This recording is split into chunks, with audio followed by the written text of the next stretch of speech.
క్రీస్తునందు మాకు అత్యంత ప్రియులైన దేవుని పిల్లలైన మీ అందరికీ ఈ ఉదయకాలపు శుభాలు వందనములు తెలియజేస్తూ నేటి అనుదిన వాక్య ప్రత్యక్షత కొరకు మిమ్మల్ని అందరినీ ప్రేమపూర్వకంగా ఆహ్వానాన్ని తెలియజేస్తూ ఉన్నాను. రండి, పరిశుద్ధ గ్రంథమైన బైబిల్ నుండి సంకీర్తనలో నుంచి 5వ సంకీర్తన 11వ చరణంలో దేవుని వాక్యం ఈ రీతిగా సెలవిస్తూ ఉంది. నిన్ను ఆశ్రయించు వారందరూ సంతోషించుదురు.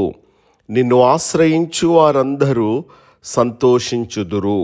ప్రభునందు ప్రియ దేవుని బిడ్డలారా, చదవబడినటువంటి లేఖన భాగమును మనము జాగ్రత్తగా పరిశీలించగలిగినట్లయితే ఈ లోకంలో మనుషులు సంతోషాన్ని ధనంలోనో పదవిలోనో పేరు ప్రతిష్టలలో వెతుకుతూ ఉంటూ ఉన్నారు. కానీ నిజమైనటువంటి సంతోషం ఎక్కడ ఉంది అని గనక మనం ఆలోచించగలిగినట్లయితే, ఎవరి నుండి లభిస్తుంది అని కనుక మనం ఆలోచించగలిగినట్లయితే దేవుణ్ణి ఆశ్రయించినటువంటి వారికి లభిస్తుంది అనే సత్యాన్ని ఇక్కడ మనం గమనించాలి.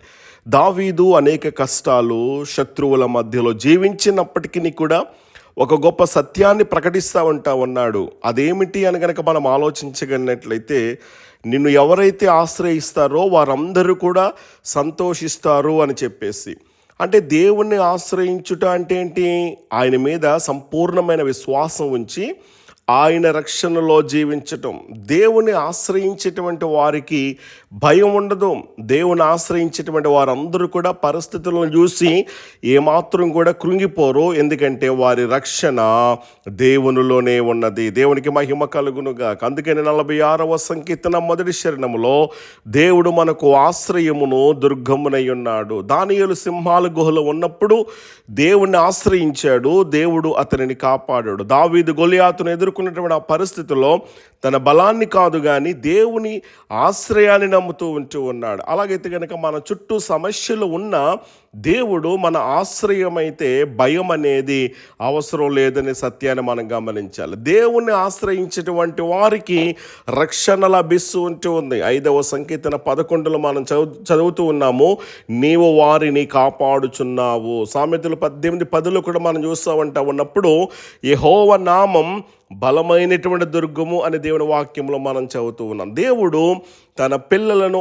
ఆధ్యాత్మికంగా, శారీరకంగా కాపాడగలడనేటువంటి విషయాన్ని మనం గమనించాలి. 91:2లో మనం చదివితే, ఆయనే నా ఆశ్రయము, నా కోట. ప్రపంచం మారవచ్చు, మనుషులు మారిపోవచ్చు, కానీ దేవుని రక్షణ ఎప్పటికీ కూడా మారదు. దేవుని ఆశ్రయించేటువంటి వారికి సంతోషం కలుగుతుంది. ఈ వచనములో సంతోషింతురు అనేటువంటి మాటను మనము గమనించాలి.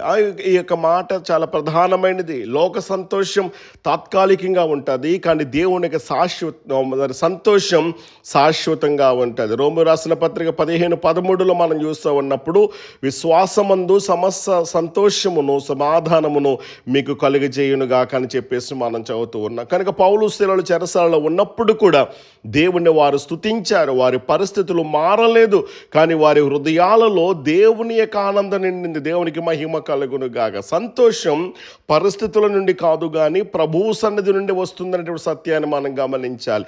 దేవుణ్ణి ఎవరైతే ఆశ్రయిస్తారో వారందరూ కూడా స్తుతించేటువంటి వారుగా ఉంటారు. 5:11లో మనం చదివాం, వారు నిత్యము ఉత్సాహధ్వని చేదురు అని చెప్పేసి. దేవుని కృపను అనుభవించేటువంటి వారు నోరు మూసుకుని నిశ్శబ్దంగా ఉండలేరు. కీర్తన 34:1లో నేను అన్ని కాలములయందు యెహోవాను స్తుతించదనని కీర్తనకారుడు సెలవిస్తూ ఉన్నాడు. ఆశ్రయం పొందినటువంటి వారి జీవితంలో స్తుతి సహజమవుతూ ఉంటూ ఉంది. దేవుని నామమును ప్రేమించేటువంటి వారు హర్షిస్తూ ఉంటారు. దేవుని నామాన్ని ప్రేమించేటువంటి వారు ఆయన స్వభావాన్ని ప్రేమిస్తారు.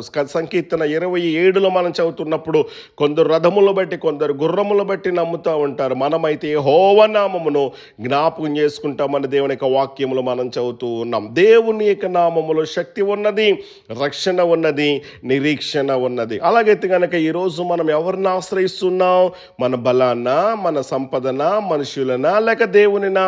దావీదు చెప్పగలిగినట్లుగా నిన్ను ఆశ్రయించు వారు సంతోషించుదురు అన్న రీతిగా దేవుణ్ణి ఎవరైతే ఆశ్రయిస్తారో వారందరికీ కూడా భయానికి బదులు ధైర్యం లభిస్తుంది, ప్రమాదాలకు బదులు రక్షణ లభిస్తూ ఉంది, దుఃఖానికి బదులు సంతోషం లభిస్తూ ఉంది, ఫిర్యాదులకు బదులు స్తుతి లభిస్తూ ఉంటా ఉంది, నిరాశకు బదులు నిరీక్షణ లభిస్తూ ఉంటూ ఉంది. అలాగైతే కనుక మన జీవితం అంతా యెహోవాను ఆశ్రయించేటువంటి వారిగా ఉందాం. అప్పుడు ఆయన మనలను కాపాడి తన ఆనందముతో నింపి మన జీవితాలను సాక్ష్యాలుగా మార్చగలడు. దేవునికి మహిమ కలుగునుగాక. కాబట్టి దినపేక వాగ్దాన ప్రకారంగా నిన్ను ఆశ్రయించు వారందరూ సంతోషించురన్న రీతిగా ప్రభు మీద ఆధారపడదాం, ప్రభుని నమ్ముకుందాం, సంపూర్ణమైన విశ్వాసాన్ని కలిగి ఉందాం.